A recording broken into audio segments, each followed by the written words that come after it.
എല്ലാവർക്കും സുഖമാണെന്ന് വിശ്വസിക്കുന്നു. ഡെയിലി അപ്ഡേറ്റിലേക്ക് എല്ലാ ആളുകൾക്കും സ്വാഗതം. നാളെ മാർച്ച് 20-ാം തീയതിയും തുറന്നുള്ള ദിവസങ്ങളിലും നിങ്ങൾ ശ്രദ്ധിക്കേണ്ട വളരെ പ്രധാനപ്പെട്ട കാര്യങ്ങളാണ് ഈ ഒരു വീഡിയോയിൽ വ്യക്തമാക്കുന്നത്. വീഡിയോയുടെ വിശദാംശങ്ങളിലേക്ക് കടക്കുന്നതിന് മുമ്പ് കൂടുതൽ ആളുകളിലേക്ക് ഇൻഫർമേഷൻ എത്താൻ ഷെയർ ചെയ്യുക, ലൈക്ക് ചെയ്യുക, ഫേസ്ബുക്കിലൂടെ കാണുന്ന ആളുകൾ ഫോളോ ചെയ്യുക. വീഡിയോയുടെ വിശദമായ വിവരങ്ങളിലേക്ക് വരാം. ആദ്യത്തെ അറിയിപ്പ്, മാസപ്പിറവി ദൃശ്യമായതിന്റെ അടിസ്ഥാനത്തിൽ 29 നോമ്പ് പൂർത്തിയാക്കി വെള്ളിയാഴ്ചയാണ് സംസ്ഥാനത്ത് ചെറിയ പെരുന്നാൾ ആഘോഷിക്കുന്നത്. എല്ലാവർക്കും ചെറിയ പെരുന്നാൾ ആശംസകൾ. നമ്മുടെ സംസ്ഥാനത്ത് ഇലക്ഷൻ നടക്കുന്നത് ഏപ്രിൽ 9-നാണ്. ഇതിനു മുമ്പ് സാമൂഹ്യ സുരക്ഷാ പെൻഷനും സ്ത്രീ സുരക്ഷാ പെൻഷനും ഉൾപ്പെടെയുള്ള സഹായങ്ങൾ നേരത്തെ ലഭിക്കുമെന്ന് നമ്മൾ നേരത്തെ വ്യക്തമാക്കിയതാണ്. ഇത് പ്രകാരമുള്ള ഉത്തരവുകൾ മുൻകൂറായിട്ട് സർക്കാർ ഇറക്കിയിട്ടുണ്ട്. ഇത് നമ്മൾ കഴിഞ്ഞ ദിവസം വീഡിയോയിലൂടെ നിങ്ങളെ അറിയിച്ചിരുന്നു. അതിൻ്റെ വിശദാംശങ്ങളാണ് പല ആളുകൾക്കും സംശയമുണ്ട്. അതുകൊണ്ടാണ് അത് വിശദമായിട്ട് ഒന്നുകൂടി പറയുന്നത്. അതായത് സംസ്ഥാനത്തെ സാമൂഹ്യ സുരക്ഷാ പെൻഷൻ നിലവിൽ വിതരണം ചെയ്യേണ്ടത് മാർച്ച് മാസത്തേതാണ്. ഓരോ മാസവും 20 മുതൽ 30 ഇടയിലായിട്ടാണ് ഇതിന്റെ വിതരണം ആരംഭിക്കാറുള്ളത്. മിക്കവാറും 25-ാം തീയതിക്ക് ശേഷമാണ് വിതരണം ആരംഭിക്കാറുള്ളത്. അതുപ്രകാരം മാർച്ച് മാസത്തെ പെൻഷൻ വിതരണത്തിനുള്ള സമയമാണ് ആയിക്കൊണ്ടിരിക്കുന്നത്. പിന്നീട് ഏപ്രിൽ മാസത്തേത് വിതരണം ചെയ്യേണ്ടത് ഏപ്രിൽ 25-നായിരുന്നു. പക്ഷേ ഈ മാർച്ച് മാസത്തെ പെൻഷൻ വിതരണം പൂർത്തിയാകുന്നതോട് കൂടിയിട്ട് ഏപ്രിൽ മാസത്തെ പെൻഷൻ വിതരണവും ആരംഭിക്കുന്നതാണ്. ഇതിനു വേണ്ടിയിട്ടുള്ള ഉത്തരവ് കൂടിയാണ് ഇപ്പോൾ പുറത്തിറങ്ങിയിട്ടുള്ളത്. അതായത് വിഷുവിനോടനുബന്ധിച്ച് ഏപ്രിൽ മാസത്തെ പെൻഷൻ നേരത്തെ വിതരണം ചെയ്യുന്നതിന് വേണ്ടിയിട്ടുള്ള ഉത്തരവാണ് ഇപ്പോൾ മറ്റൊരു ഉത്തരവായിട്ട് നമുക്ക് ലഭിച്ചിട്ടുള്ളത്. മൊത്തം 5 ഉത്തരവാണ് ക്ഷേമ പെൻഷനും അതുപോലെ തന്നെ സ്ത്രീ സുരക്ഷാ പെൻഷനും വിധവ അവിവാഹിത പെൻഷൻകാരുടെ സർട്ടിഫിക്കറ്റുമായി ബന്ധപ്പെട്ടുമായിട്ട് 5 ഉത്തരവുകളാണ് നമുക്ക് ലഭിച്ചിട്ടുള്ളത്. ഇത് പ്രകാരമാണ് മാർച്ച്, ഏപ്രിൽ, മെയ് മാസങ്ങളിലെ പെൻഷൻ അതാത് മാസങ്ങളിൽ വിതരണം ചെയ്യുന്നതിന് ആവശ്യമായിട്ട് ഉത്തരവ് പുറപ്പെടുവിച്ചിട്ടുള്ളത്. ഇതിന്റെ ഉത്തരവ് 2-ാം തീയതിയാണ് പുറപ്പെടുവിച്ചിട്ടുള്ളത്, മാർച്ച് 2-ാം തീയതി. പക്ഷേ ധനവകുപ്പിന്റെ വെബ്സൈറ്റിൽ വരാൻ താമസിച്ചു, അതുകൊണ്ടാണ് നമുക്ക് ലഭിക്കാൻ വൈകിപ്പോയത്.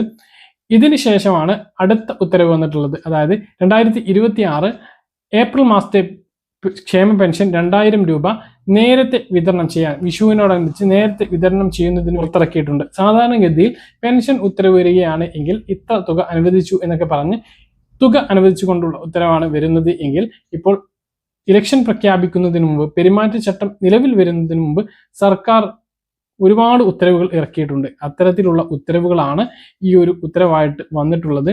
അപ്പോൾ സാമൂഹ്യ സുരക്ഷാ പെൻഷൻ മാർച്ച് മാസത്തേത് സാധാരണ ലഭിക്കുന്ന പോലെ ലഭിക്കുമ്പോൾ ഏപ്രിൽ മാസത്തെ പെൻഷൻ നേരത്തെ ലഭിക്കുന്നതാണ്.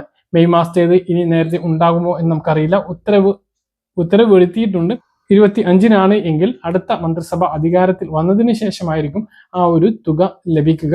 പിണറായി വിജയൻ തന്നെയാണ് 3ാമതും അധികാരത്തിൽ വരുന്നത് എങ്കിൽ അതിനുശേഷം, അല്ലെങ്കിൽ UDF ആണ് അധികാരത്തിൽ വരുന്നതെങ്കിൽ പുതിയൊരു മുഖ്യമന്ത്രിയുടെ കീഴിലായിരിക്കും ആ മെയ് മാസത്തെ പെൻഷൻ ലഭിക്കുക. ഇതിനു വേണ്ടിയിട്ടുള്ള ഉത്തരവ് മുൻകൂറായിട്ട് വരുത്തിയിട്ടുണ്ട്, ഉത്തരവ് വന്നിട്ടുണ്ട് എന്നുള്ളതാണ് ഏറ്റവും പ്രധാനപ്പെട്ട കാര്യം. സാമൂഹ്യ സുരക്ഷാ പെൻഷൻ വാങ്ങുന്ന ആളുകൾക്ക് ഈ 10-20 ദിവസത്തിനുള്ളിൽ നമുക്ക് ലഭിക്കാൻ പോകുന്നത് 2 പെൻഷനുകളാണ്. 4000 രൂപയാണ് ലഭിക്കാൻ പോകുന്നത്. ഒരു പക്ഷേ ഇലക്ഷൻ ആയതുകൊണ്ട് തന്നെ മെയ് മാസത്തേത് നേരത്തെ വിതരണം ചെയ്യുകയാണ് എങ്കിൽ 6000വും ലഭിച്ചേക്കാം. അതിനുള്ള ഉത്തരവും മുൻകൂറായി അനുവദിച്ചിട്ടുണ്ട്. അതാത് മാസം വിതരണം ചെയ്യുന്നതിന് വേണ്ടി എന്നാണ് ആ ഉത്തരവിൽ പറയുന്നത് എന്നുള്ളത് കൊണ്ട് തന്നെ ചിലപ്പോൾ അത് മെയ് മാസത്തിൽ തന്നെ ആയിരിക്കും ലഭിക്കാനുള്ള സാധ്യത. ഏപ്രിൽ മാസത്തെ പെൻഷൻ ഉറപ്പായിട്ടും 9-ാം തീയതിക്ക് മുമ്പ് തന്നെ വിതരണം ആരംഭിക്കുന്നതാണ്. ഇനി സ്ത്രീ സുരക്ഷാ പെൻഷന്റെ കാര്യവും അതുപോലെ തന്നെയാണ്. ഉത്തരവ് മുൻകൂറായിട്ട് അനുവദിച്ചിട്ടുണ്ട്. ഉത്തരവിൽ പറയുന്നത് ഇങ്ങനെയാണ്: 2026 ഫെബ്രുവരി മാസം മുഖ്യമന്ത്രിയുടെ സ്ത്രീ സുരക്ഷാ പെൻഷൻ 2ാം ഘട്ട വിതരണവും മാർച്ച്, ഏപ്രിൽ, മെയ് മാസത്തെ തുകകളും വിതരണം ചെയ്യുന്നതിന് വേണ്ടിയിട്ട്, അതായത് മാസം വിതരണം ചെയ്യുന്നതിന് വേണ്ടിയിട്ടുള്ള ഉത്തരവാണ് ഇപ്പോൾ പുറത്തിറക്കിയിട്ടുള്ളത്. അതായത് 2026 ഫെബ്രുവരിയിലാണ് ഇതിന്റെ വിതരണം ആരംഭിച്ചത്. പക്ഷേ പല ആളുകൾക്കും തുക ലഭിച്ചിരുന്നില്ല. അപേക്ഷ നൽകിയിട്ടും തുക ലഭിച്ചിരുന്നില്ല. അന്ന് അപേക്ഷ നൽകിയിട്ടും ലഭിക്കാതെ പോയിട്ടുള്ളവർക്കാണ് 2ാം ഘട്ട വിതരണം നടക്കുന്നത്. അങ്ങനെയുള്ള ആളുകൾക്ക് 1000 രൂപ ആദ്യം അക്കൗണ്ടിലേക്ക് എത്തും, അല്ലെങ്കിൽ മറ്റൊരു പെൻഷനോടൊപ്പം അക്കൗണ്ടിലേക്ക് 1000 രൂപ കൂടി എത്തുന്നതാണ്. ശേഷം മാർച്ച് മാസത്തിൽ ആദ്യഘട്ടം വിതരണം ചെയ്തവർക്കും 2ാം ഘട്ടം വിതരണം ചെയ്തവർക്കും എല്ലാവർക്കും ഒരുമിച്ച് മാർച്ച് മാസത്തെ പെൻഷൻ ലഭിക്കും. അത് 25ഓട് കൂടിയിട്ടുണ്ടാകും എന്നാണ് ഇപ്പോൾ നമുക്ക് ലഭിക്കുന്ന വിവരങ്ങൾ. 25-ന് ശേഷം അത് വിതരണം കഴിഞ്ഞാൽ ഏപ്രിൽ മാസത്തേതും മുൻകൂറായും കൊണ്ട് വിഷുവിനോടനുബന്ധിച്ച് വിതരണം ചെയ്യും. അപ്പോൾ ഏപ്രിൽ 9 മുമ്പ് സ്ത്രീ സുരക്ഷാ പെൻഷൻ വീണ്ടും ലഭിക്കും. അപ്പോൾ 2000 രൂപ അങ്ങനെ ലഭിക്കും. മുമ്പ് ലഭിക്കാത്ത ആളുകൾക്ക് 3000 ലഭിക്കും. മെയ് മാസത്തേതിനും അനുമതി ഇപ്പോൾ ഈ ഉത്തരവിലുണ്ട്. പക്ഷേ അത് അതാത് മാസത്തിൽ വിതരണം ചെയ്യാൻ എന്നാണ് പറയുന്നത്. അത് എന്നാണ് വിതരണം ചെയ്യുക എന്ന് നമുക്ക് ഇപ്പോൾ പറയാനാകില്ല. ചിലപ്പോൾ അത് ഇലക്ഷന് മുമ്പ് ലഭിച്ചേക്കാം. അങ്ങനെയെങ്കിൽ 3000 രൂപ മുമ്പ് ലഭിച്ചിട്ടുള്ള ആളുകൾക്ക്, മുമ്പ് ലഭിക്കാത്ത ആളുകൾക്ക് 4000 രൂപ, അങ്ങനെയാണ് സ്ത്രീ സുരക്ഷാ പെൻഷൻ ലഭിക്കുക.